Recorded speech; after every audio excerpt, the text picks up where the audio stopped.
terjalikan. Bismillahirrahmanirrahim. Assalamualaikum. Apa yang disampaikan Ustaz Aziz tadi ibaratkan macam Rasulullah SAW menzahirkan Quran dalam halamnya. Maka itulah ilmu-ilmu yang kita dapat tu dihadamkan, diproseskan, dihadamkan supaya dapatlah kita mengeluarkan marifatullah, hakku marifatullah. Jadi senanglah, mudahlah kita untuk bersama Allah. Mudah-mudahan apa yang disampaikan Ustaz Aziz itu banyak dapat mematangkan fikiran kita, mematangkan kita punya amalan. Saya anggap dia ni pilihan Allah.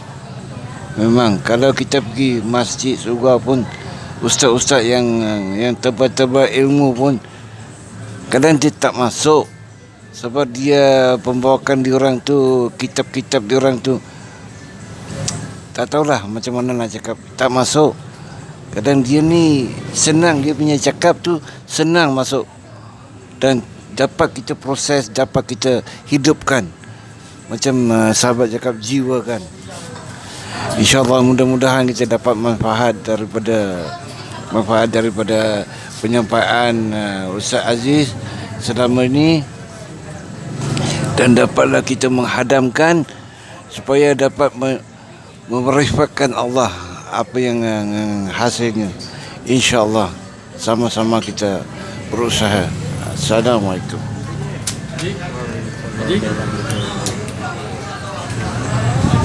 Masuk. Mat. Azli. Bagus. Okey, cikgu. Bismillahirrahmanirrahim. Okey, assalamualaikum warahmatullahi wabarakatuh. So dengan apa yang kita dengar, sudah lama dah kan dengar kan. Masuk 3 minggu dah. Kita kat sini ada kan 3 minggu kan. 3 lebih kan. Jadi jelas kat sini selama ini sebenarnya kita lah yang menzalimi diri kita sendiri sebenarnya.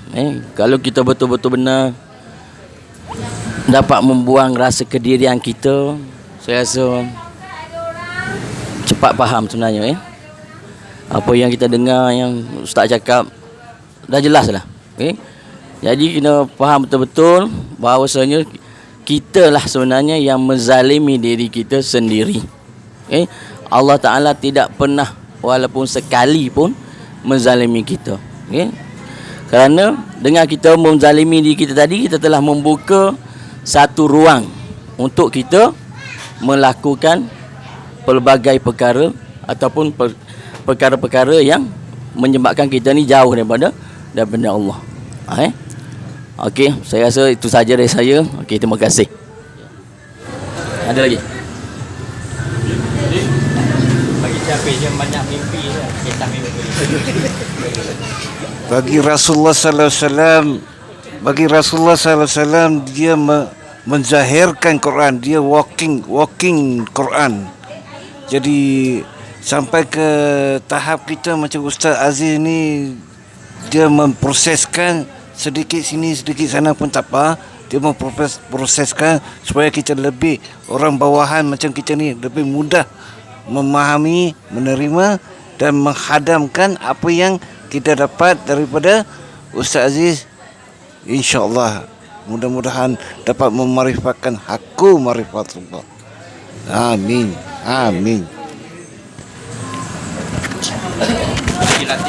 Bismillahirrahmanirrahim. Saya sikit tapi panjang juga. Bismillah. Okey, saya sikit je nak sampaikan perkongsian ni, sebagaimana yang diceritakan semua. Apabila kita dapat sesuatu, kita belajar namanya. Tapi lepas belajar tu kita mengajar, itu lagi sedap tu. Dua tu ada ustaz beritahu. Lepas belajar, mengajar. Yang lebih baik lagi kita ajarkan kepada anak-anak dan isteri kita. Kan? Saya ni tak ada guru pun, tak ada member ke saing ke siapa, tak ada. Ahli-ahli yang ya, kita sibuk dengan hal dunia, kelalaian apa semua. Tapi yang bukan menjadi mangsa lah. Tapi menjadi penyampaian daripada Allah Ta'ala ni, orang pertama yang dapat isteri saya. Terus terang saya cakap, memang isteri saya. Yang kedua, anak saya. Contoh, bila saya ceritakan ni, itu yang dikatakan belajar dan mengajar tadi tu, dapat je terus sampai. Jadi dapat tu bukan kita dapat saya merakam apa yang ustaz ajar ni, tak ada. Saya dapat memang ilham tu memang daripada Allah Taala. Saya memang tak ada nak main rancang-rancang, tak ada. Sebab rancang tu kalau daripada kita memang dah rasa kedirian kan, kita rancang, kita plan kan. Tak ada. Ini semua daripada Allah Taala, terkini, sampaikan. Jadi alhamdulillah, mudah-mudahan apa yang kita dapat ni, kita belajar dan kita mengajar, insya-Allah.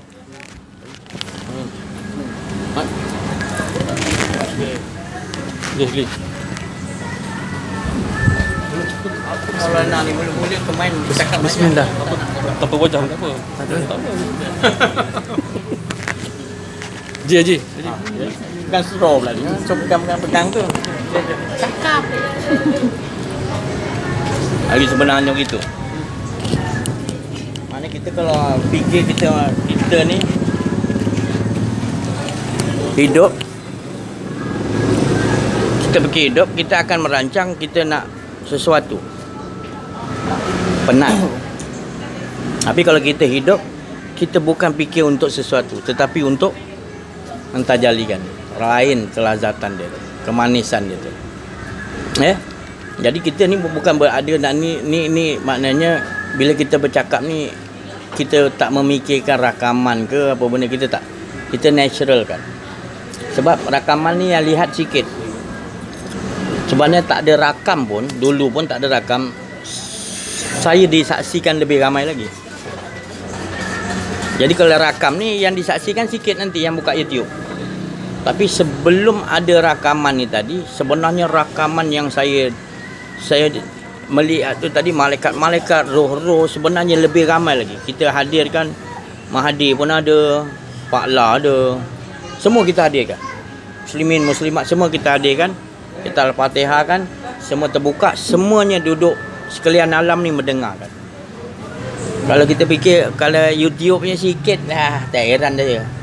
Jadi saya natural aja. Sebab saya tak ada rasa macam ni masuk YouTube ni saya rasa top ke tak. Saya dah memang dah sebelum ni pun lebih ramai lagi yang lagi mulia-mulia lihat dengarkan kalimatul Rabbi ni. Jadi saya tak heran berapa ramai pun satu dunia dengar tu sikit bagi saya. Saya boleh panggil Firaun, saya boleh bagi Namrud, Iblis duduk sekali, Al-Fatihah buka, semua buka. Sekian alam dengar. Al-Fatihah ni buka sekian alam. Tapi kita tak faham. Kita duduk kat mana sekarang? Kita duduk kat mana? Kamu duduk kat mana? Kursi. Duduk kat mana? Sunjang ke bumi, suntuk ke langit, Allah dahulu. Kita dengan Allah. Kita tak ada kuasa. Kita dengan Allah. Bila kita dah dengar Allah, semua sekian alam ini terbuka. Semuanya menyaksikan, bukan kita yang bercakap. Kalimat Rabbi semua nak dengar. Itu yang maksud saya tadi. Semua iblis ke apa benda kan, semuanya mendengar arahan kalimat Rabbi. Itu saya nak bagi faham. Maka duduk keadaan natural yang begitu, asliah yang begitu. Bila ada video, ada rakaman, kita dah jadi lain pula dah. Tak. Saya tak begitu. Sebab saya dah diajar dan ajarlah diri kita natural. Di mana pun bersendirian pun tetap kita tak ada dia kan. Saya Nali kata berdoa, ya Allah jauhkan aku daripada sifat kepura-puraan. Apa dia? Di khalayak ramai menunjukkan ketakwaan, kealiman. Kenal diri, kenal Allah, takut pada Allah. Pemain nangis-nangis gigil depan orang ramai. Belakang tidur je. Malas. tak syok dengan Allah. Ya Allah, ini jauhkan sifat munafik ni daripada aku ya Allah. Dia lagi sendirian, lagi dia syok dengan Allah lagi. Depan ramai dia ada juga, dia sembunyikan, dia tak nak. Dalaman dia tu dia penting dia dengar. Itu Sayyidina Ali nakkan gitu. Dia tak nak ada sifat gitu, kepura-puraan. Balik rumah tidur, terlangkau apa semua. Lebih banyak tidur. Dia datang majlis ni, dah rasa macam seolah-olah orang tengok dia ni kuat ibadah ni, dia ni. Balik ancai. Tak mau tahu nanti itu bukan orang yang kenal diri, kenal Allah tu. Kalau kenal diri, kenal Allah, dia 24 jam. Dia bersendirian, dia lagi dia sungguh-sungguh dengan Allah, takut dengan Allah. Dia asyik dengan Allah betul-betul ya. Jadi insya-Allah mudah-mudahan kita ni terpilih jadi manusia yang betul-betul asli, kata Allah, insan kamil. Mana dia kata holy ibadi, baru Allah sendiri menyaksikan ni baru betul orang ahli ibadah, tak ada pura-pura ni. Kita nak Allah yang cakap gitu. Bukan kita yang kata aku ni ahli ibadah, bukan. Bukan semua orang nak kata kita ahli ibadah, tak. Yang penting Allah cakap ketuli fi ibad. Inilah golongan hamba ku ahli ibadah. Kita nak Allah yang cakap. Inilah kita. Walaupun semua yang cakap kita ahli ibadah, tu belum lagi sah. Bukan kita maknanya pelekeh orang bercakap, bukan. Yang sah betul macam mana kita nak buat gitu? Nilai kita di duli orang kata kafir ke, Syiah ke, Wahabi ke, alhamdulillah. Yang penting kita tahu kita dengan Allah beres. Jangan kita melata-melata. Biar awak nak cakap, kita jangan melata. Teruskan kasih sayang dengan orang tu. Doakan orang tu. Lama-lama nanti dia akan faham diri kita macam mana. Kita tak perlu perkenalkan dalam diri kita. Yang perlu kita tahu kita dengan Allah. Beres. Redha Allah, kita redha, sudah cukup. Tak perlu pembuktian lain dah. Diri kita itu sendiri pembuktian. Tak ada rasa kedian, insya-Allah. Mohon maaf atas segala apa yang saya cakap ada rasa kedirian, saya minta maaf. Dan terima kasih banyak atas perhatian dalam YouTube ni, apa siapa dengar. Terima kasih banyak memperhatikan dan amalkan. Saya cukup gembira sebab merasakan Allah, bukan rasakan saya nyampaikan. Alhamdulillah. Wabillahi taufik wal hidayah wa afu minkum. Assalamualaikum warahmatullahi wabarakatuh.